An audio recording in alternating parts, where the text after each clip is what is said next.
السلام علیکم۔ دیکھا آپ نے محمد حنیف نے لوگوں کا کیا ذہن بنا دیا ہے۔ وہ خود بھی اس چیز کا اشارہ کیا کرتا تھا میں جب ان کے ساتھ تھا، اور اس تحریر نے تو اس بات کے اوپر سٹیمپ لگا دی کہ یہ لوگ بیان کر رہے ہیں کہ ڈاکٹر صاحب کو تو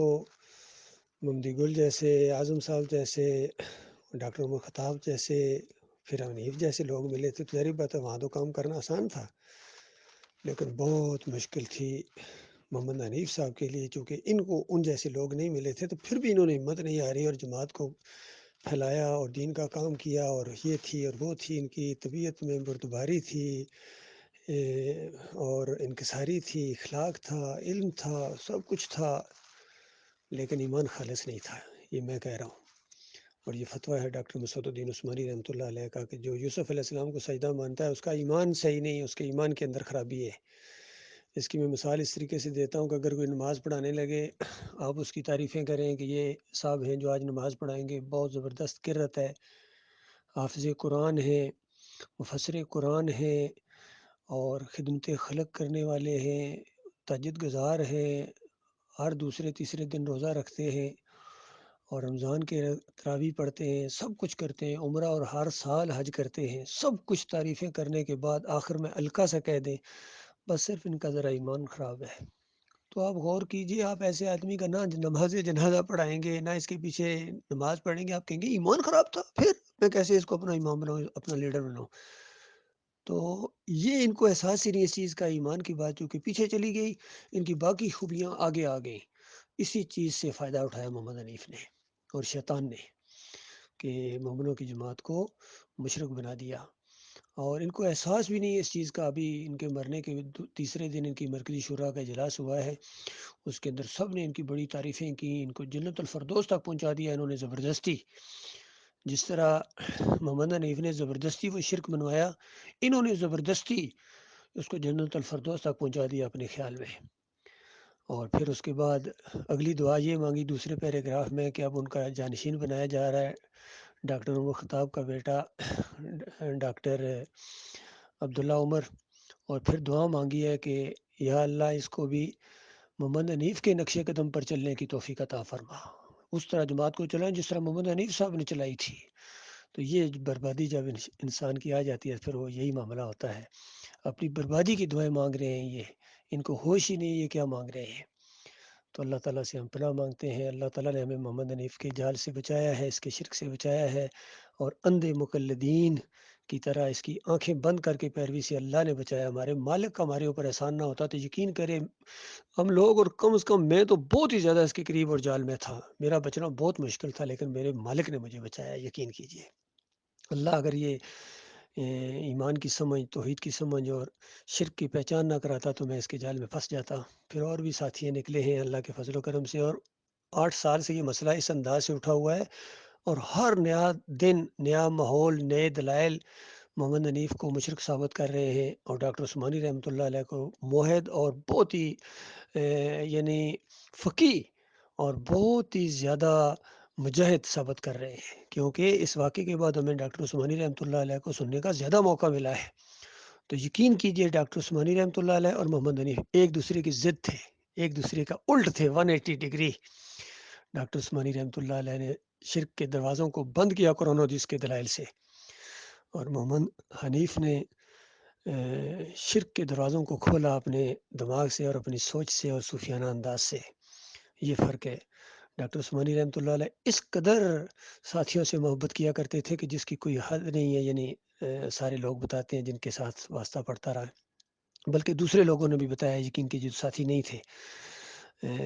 لیکن محمد حنیف نے مخلص مومنوں کے ساتھ اتنی دشمنی کی ہے، اتنی دشمنی کی ہے کہ ان کے گھروں کو اجاڑنا، ان کی خواتین کو پریشان کیا، اور خیر ہم کیا چیز تھے، اس ظالم نے مسجد کو تالا لگوائے رکھا 1 سال تک، مسجد کو، ٹیکسلا والی کو، کیونکہ وہاں قریب یوسف علیہ السلام کے سجدے والا کوئی نہیں تھا، حتیٰ کہ وہاں جو ساتھی تھے ان کو وہاں سے مکان بیچ کے جانا پڑا، لیکن اس نے قیمت بھی لگائی تھی بیچنے کے لیے بھی۔ یہاں یہ بھی آپ کو بتاؤں اتنی قیمت لگائی تھی کہ ظاہر بات ہم اتنی قیمت نہیں دے سکتے تھے، ورنہ ہم اسے خرید لیتے۔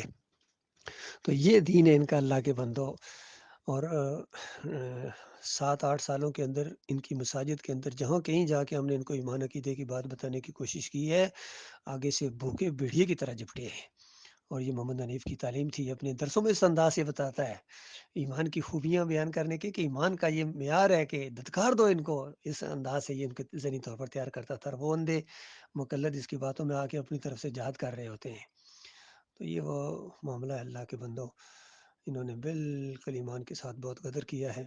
دنیا کے لحاظ سے تو چل جائیں گے، ظاہری بات ہے، قادیانی چل رہے ہیں، بریلوی چل رہے ہیں، دیوبندی چل رہے ہیں، اہل حدیث چل رہے ہیں، چونکہ ان میں اور اب ان مسلک پرستوں میں کوئی فرق نہیں ہے، یہ بھی چلتے رہیں گے، ان کی بھی تعداد بڑھتی رہے گی، مساجد فنڈ سب کچھ بڑھتے رہیں گے، لیکن اللہ کی درگاہ سے راندے ہوں گے، چونکہ ایمان کے اندر انہوں نے قدر کیا۔ سب سے بڑے مجرم یہ ہوں گے، یہودیوں سے زیادہ، عیسائیوں سے زیادہ، بریلویوں سے زیادہ، قادیانیوں سے زیادہ، شیعوں سے زیادہ، اور جماعت اسلامی والوں سے زیادہ، تنظیم اسلامی والوں سے زیادہ، صوفیوں سے زیادہ، کیونکہ انہوں نے ایمان کے اندر شرک کا انجیکشن دیا۔ ایمان سمجھ لینے کے بعد، ایمان کی حلاوت چکھ لینے کے بعد پھر انہوں نے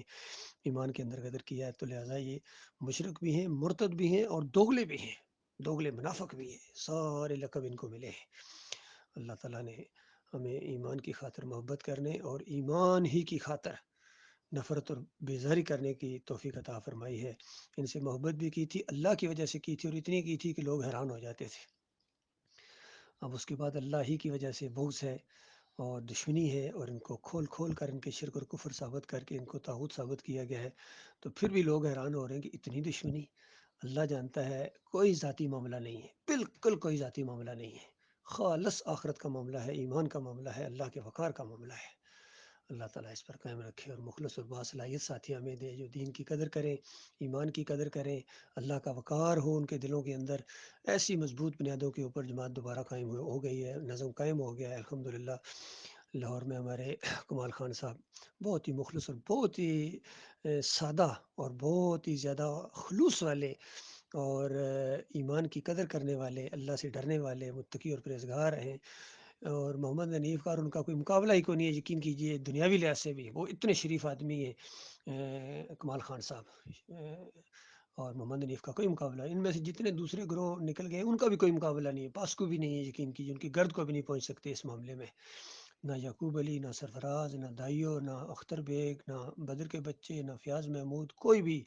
کمال خان کا مقابلہ نہیں کر سکتا ایمان عقیدے اور توحید میں اور تقوی میں، سچائی میں اور کھرے ہونے میں۔ تو ہم نے ان کو جماعت کا امیر بنایا ہے، ڈاکٹر عثمانی رحمۃ اللہ علیہ کی جماعت کا۔ اللہ تعالیٰ ہم سب کو ہمت دے۔ تعداد میں ہماری کمی ضرور ہو گئی ہے، لیکن ایمان ہمارا اور زیادہ مضبوط ہو گیا ہے، بڑا تجربہ اللہ تعالیٰ نے کرایا ہے، طاغوت بنتے دکھایا ہے اللہ تعالیٰ نے ہمیں، فرقہ بنتے دکھایا ہے۔ اب ہمیں پتہ چلتا ہے فرقہ کیسے بنتا ہے، اس سے پہلے تو صرف سنتے تھے اور پڑھتے تھے، اب تو اپنی آنکھوں سے دیکھا فرقہ کس طرح بنتا ہے، اور کس طرح انسان نفس کا پجاری بن جاتا ہے، اور اپنے انا کی خاطر اللہ کی بات کو پیچھے کر دیتا ہے، دنیا کی خاطر آخرت کو ٹھکرا دیتا ہے۔ اس طرح کی جو باتیں قرآن میں تھی، حیران ہوتی تھی کہ بنی اسرائیل کے علماء علم آنے کے بعد پھر انہوں نے آگ کو ترجیح دی جنت کے مقابلے میں اور اللہ کی مغفرت کے مقابلے میں۔ حیرانگی ہوتی تھی کوئی ایسا بھی انسان ہو سکتا ہے، ایسا بھی عالم دین ہو سکتا ہے۔ پھر سورہ اعراف کے اندر جو عالم دین کی مثال دی گئی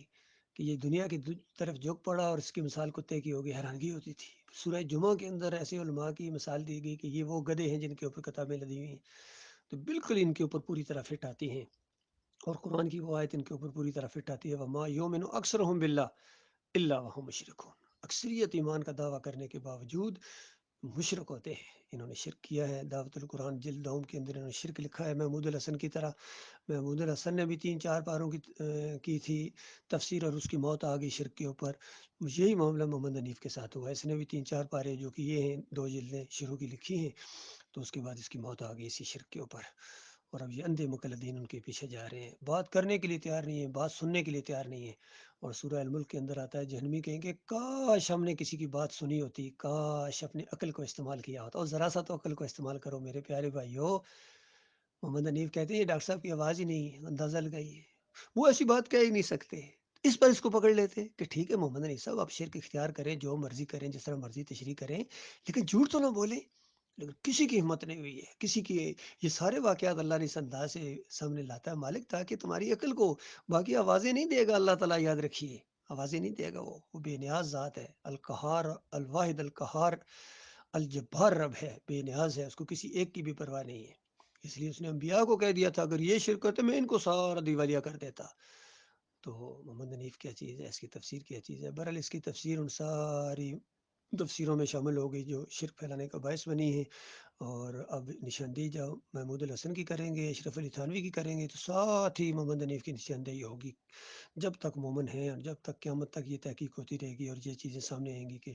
کسی دور کے اندر ڈاکٹر عثمانی رحمۃ اللہ علیہ نے توحید کی آواز اٹھائی تھی، ساتھی بنے تھے، اور اس کو پھر شرک کے اندر بدلی کر دیا محمد حنیف نے، پھر مشرک بنا دیا۔ تو وہ جو چاہے 200 سال بعد 500 سال بعد جو مومن آئیں گے وہ بھی اس پر لعن طعن کریں گے کہ بے ایمان نے وہ ظلم کیا ہے جو